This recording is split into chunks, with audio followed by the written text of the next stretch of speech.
Wanita licik ingin membuat kakaknya terlihat bodoh, malu-malu di depan umum, mengambil sebatang permen lollipop, menggoda dia untuk menjilatnya seperti anjing kecil. Tanpa diketahui, kakaknya sudah pulih secara mental. Maka dia terus berpura-pura bodoh, berlari ke depan adiknya. Yuan tidak ingin makan permen. Yuan ingin melihat Wei Wei dan kakak besar, dan saudara Dabai, bertengkar dengan lidah. Tindakan bodoh ini membuat tunangan yang buruk terkejut. Maka dia segera mendekat untuk menghentikannya, mencela wanita yang berbicara omong kosong.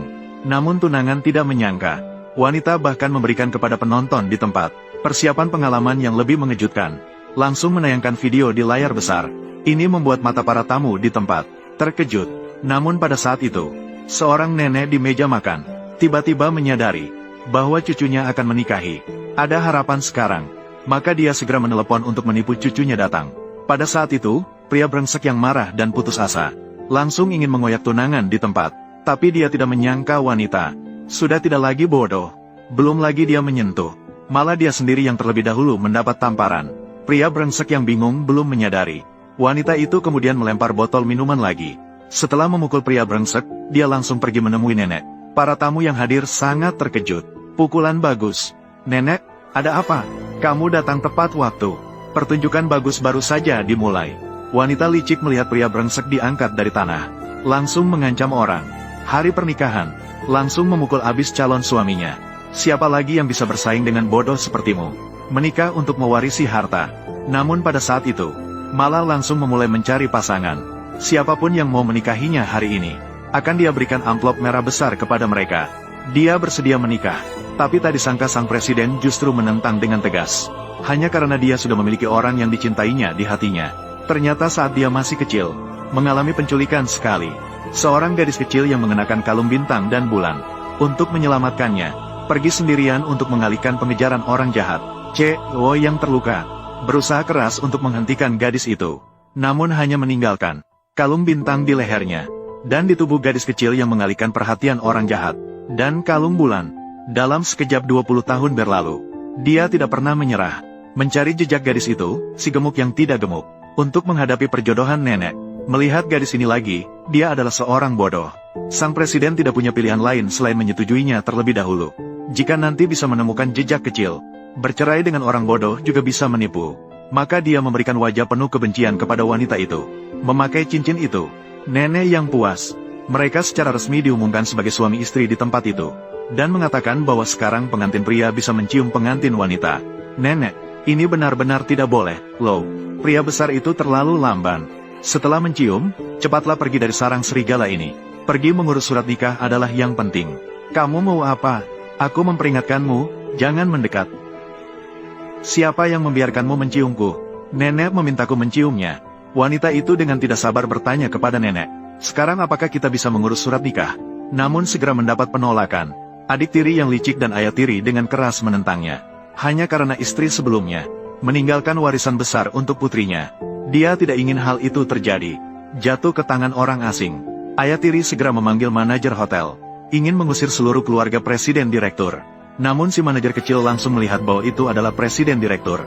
Seketika, dia langsung berbakti dan memuji-muji. Sebelum kedua orang itu sempat bereaksi, CEO langsung memerintahkan manajer. Lalu mereka menyeret kedua orang itu keluar. Wanita ini pada saat itu mulai meragukan identitas CEO. Sementara itu, CEO tiba-tiba menyadari wanita di depannya pura-pura bodoh. Ternyata dia sangat licik. Tidak boleh dia tahu sama sekali identitas sebagai orang terkaya. Ya, itu. Semuanya pergi. Jangan pura-pura lagi. Kita tidak punya uang. Bagaimana bisa mengadakan pernikahan itu? Berpura-pura. Apa maksudmu? Tadi kamu pura-pura. Kamu bukan bosku. Itu. Manajer itu. Manajer itu. Dia adalah temanku. Panggilan, bosku, antara teman. Membanggakan diri itu hal yang wajar. Itu. Jadi semua orang salah mengira bahwa saya adalah CEO.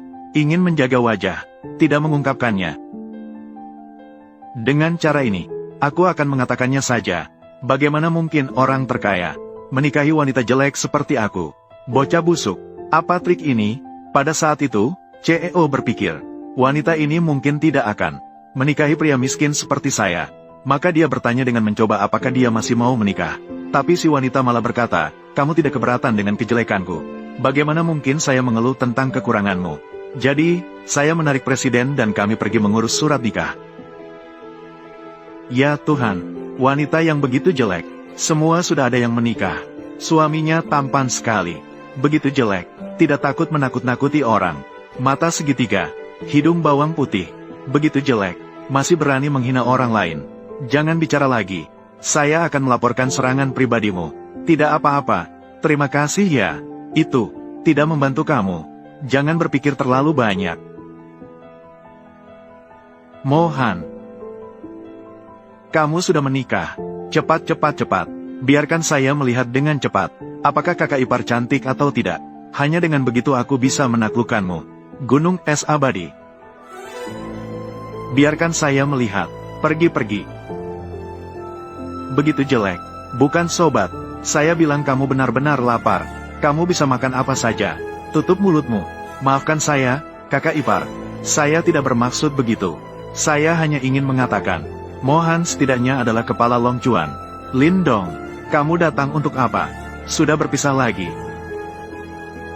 Itu benar, kedatangan kebahagiaan ganda. Namun, hari ini, saya juga kehilangan 2 miliar. 100 juta. Dari mana kamu bisa begitu? Oh iya. Hahaha ini, temanku, bermain drama pendek. Belum tampil, ngomong apa diam-diam. Saya bilang padanya saya miskin. Jangan terbongkar. Lindong, kamu bukan. Apakah ada hal lain? Kamu duluan pergi. Baiklah, aku akan pergi dulu. Bye-bye, anak yang baik. Tidak mudah. Maaf ya, aku sudah cukup dihina karena kecantikanku. Masih menyusahkan. Kamu malu di depan teman-teman. Sebenarnya, menurutku, tidak apa-apa, aku tidak keberatan. Aku memang jelek, tapi aku kaya. Tunggu aku membawa surat nikah ini.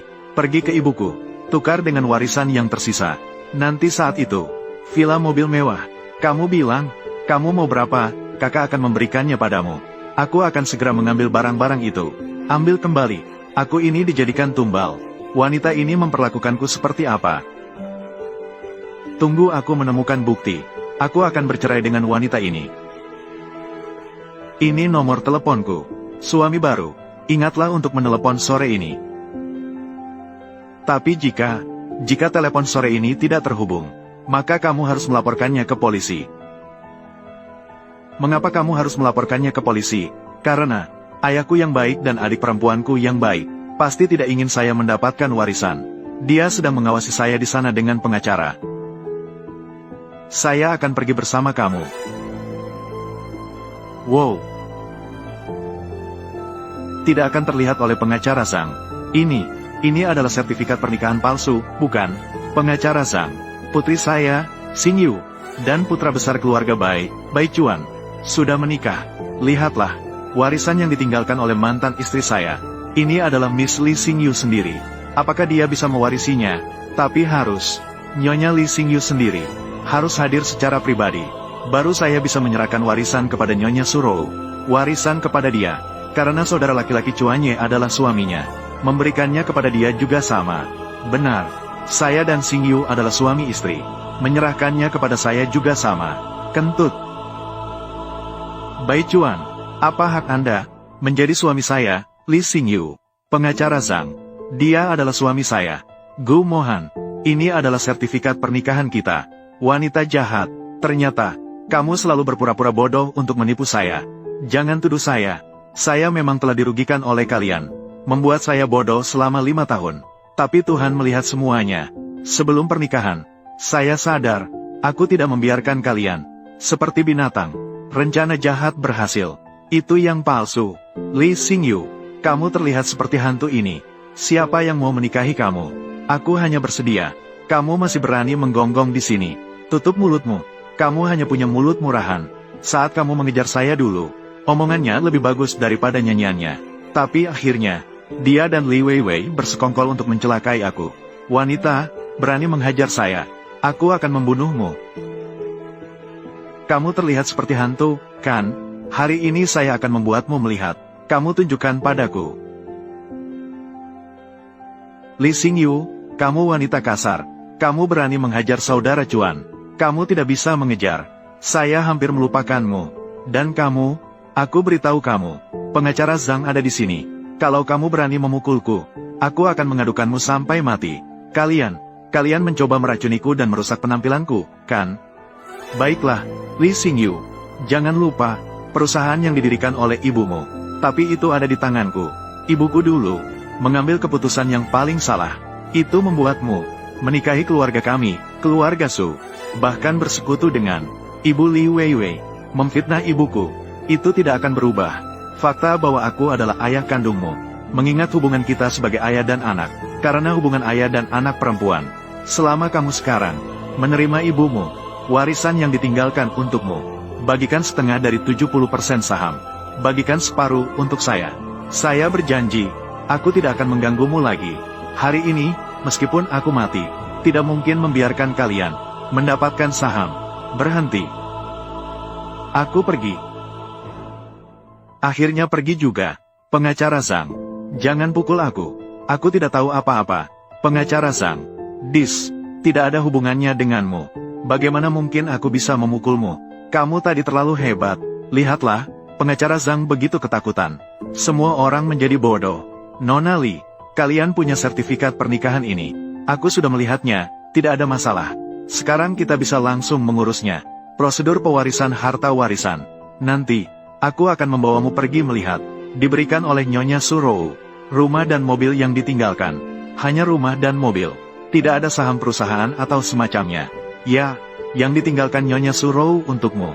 Di dalam warisan, hanya properti dan kendaraan. Dan tidak ada saham apapun.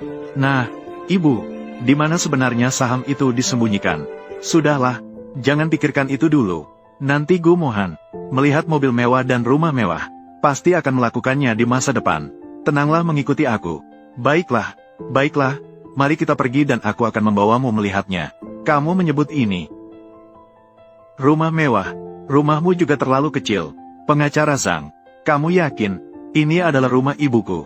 Rumah yang ditinggalkan untukku. Benar-benar pasti. Rumah ini dulu harganya sangat tinggi. Bahkan sekarang sudah merosot nilainya. Apakah kamu mendengar? Dulu sangat berharga. Rumah mewah, apalagi mobil mewah. Apakah itu parkir di garasi bawah tanah? Itu aku. Sepertinya di halaman belakang. Tapi tidak melihat. Mobil mewah, parkir di dalam rumah. Bukankah begitu? Mobil mewah dan rumah mewah. Sungguh bagus. Sangat cocok. Xingyu, jangan khawatir. Nenek ada di sini. Pastikan anak kecil ini, Mohan, tidak akan mengecewakanmu. Hari ini, nenek akan memberikan saham Gujia 10% miliknya. Kepada kamu. Semua untukmu. Semuanya palsu. Nenek, Anda kambuh lagi. Aku sudah bilang, obat tidak boleh dihentikan. Kita tidak punya uang. Jangan terus-terusan berhayal.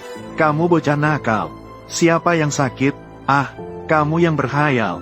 Aku sudah bilang obat tidak boleh dihentikan. Nenek, penyakit lama Anda kambuh lagi. Obat apa? Kamu bocah nakal. Nenek, jangan terlalu emosi. Tarik napas dalam. Xingyue, pergi. Di dalam rumah, ambil obat nenek itu. Di situ. Baik, kamu bocah busuk ini. Kamu yang sakit. Mengapa kamu tidak membiarkan Xinyu mengetahui identitasmu yang sebenarnya? Nenek, wanita ini tidak tentu baik. Pokoknya jangan tertipu olehnya. Kentut, menurutku Xingyue ini anak yang baik. Baik dan kuat. Suatu hari nanti, kamu akan menyukainya. Tidak mungkin. Bagaimanapun, aku tidak akan menyukainya. Kecuali, berikan aku sedikit waktu. Lihatlah kepribadiannya. Apakah ini? Aku hanya melihat ini. Nenek, penyakit nenek sudah sembuh, tidak perlu lagi. Waktunya minum obat. Bukan aku. Itu orangnya. Xingyue, nenek hanya mengakui. Kamu menantu satu-satunya. Rumahmu itu harus dibersihkan dulu sebelum bisa tinggal di dalamnya. Malam ini, tinggal di sini bersama nenek. Rumah pernikahan sudah disiapkan untuk kalian. Sudah dihias. Tenanglah, kamar pengantin sudah siap. Malam, saya tidur di lantai. Kamu tidur di tempat tidur. Memang benar, aku begitu jelek. Tidur dengan aku di satu tempat tidur. Dia pasti akan merasa jijik.